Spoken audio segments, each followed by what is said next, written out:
Nabi SAW dalam hadis, tuan-tuan ni orang ada duit duduk sini, tak begitu Tuan Musi?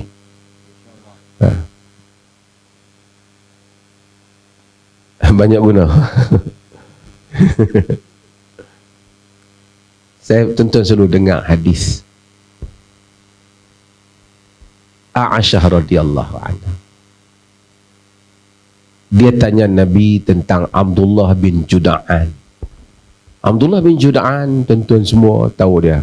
Nabi kata, laqad syahidtu hilfan fi baiti Abdullah bin Juda'an, law du'itu bihi fil Islam la ajabt. Aku tengok satu perjanjian di rumah Abdullah bin Juda'an. Dulu saksikan perjanjian. Kalau lepas jadi Rasul ni pun dijemput, aku pergi. Abdullah bin Juda'an ni dia kaitan dengan kabilah Taim, Aisyah, Abu Bakar Siddiq. Aisyah tanya Nabi, ya Rasulullah, Abdullah bin Juda'an kana fil jahiliyati yasilul arham wa yut'imut ta'am, fahal dhaka nafi'uhu? Rasulullah, Abdullah bin Juda'an ini, dia ni masa jahiliah ni hubungkan silaturahim, bagi orang makan, itu bagi manfaat pada dia. Nabi kata, la, tak, li'annahu lam yaqul yawman Rabbi ghafirli khati'ati yawmaddin. Nabi kita tak memberi manfaat, kerana dia tak pernah pun suatu hari dalam hidup dia, dalam baik dia tu, dia kata, wahai Tuhanku, ampunlah dosaku pada hari aku berjumpa denganmu. Dalam segala yang baik yang dia buat, dia tak kata yang tu. Dia kebaikan yang dia buat itu, dia tak ambil kira redha Tuhan. Dia buat sebagai kemanusiaan dia.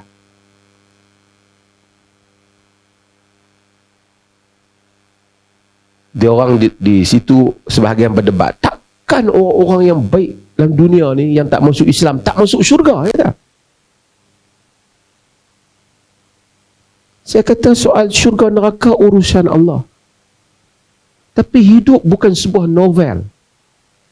Orang perempuan mungkin suka baca novel. Novel ditulis oleh penulisnya. Dialah yang menuliskan watak, membuat plot cerita dan mengakhiri watak tu dan ceritanya. Novel. Jadi kita terpengaruh. Macam mana nak jadi ni? Kenapa dia baik tapi dia tak dapat? Novel manusia tulis. Dia tulis lah macam mana pun, macam drama lah. Aku tak puas hati lah. Tak puas hati apa? Manusia di dalam menulis novel bukan salah. Bertindak kadang-kadang macam juga drama. Dia macam dengan Tuhan. Menentukan perjalanan hidup manusia, watak. Dan kita yang saksikan pula terpengaruh dengan cerita tu. Padahal itu tidak real. Itu mari daripada akal ya. Allah menulis perjalanan kita, tuan-tuan sekalian dan saya. Tuan-tuan mungkin tahu saya mufti, perleh. Orang panggil Dr. Mazhar. Tu pun ada orang lupa tadi. Tak apa, sampingan lah. Saja nak bagi hak lain, jaga saja.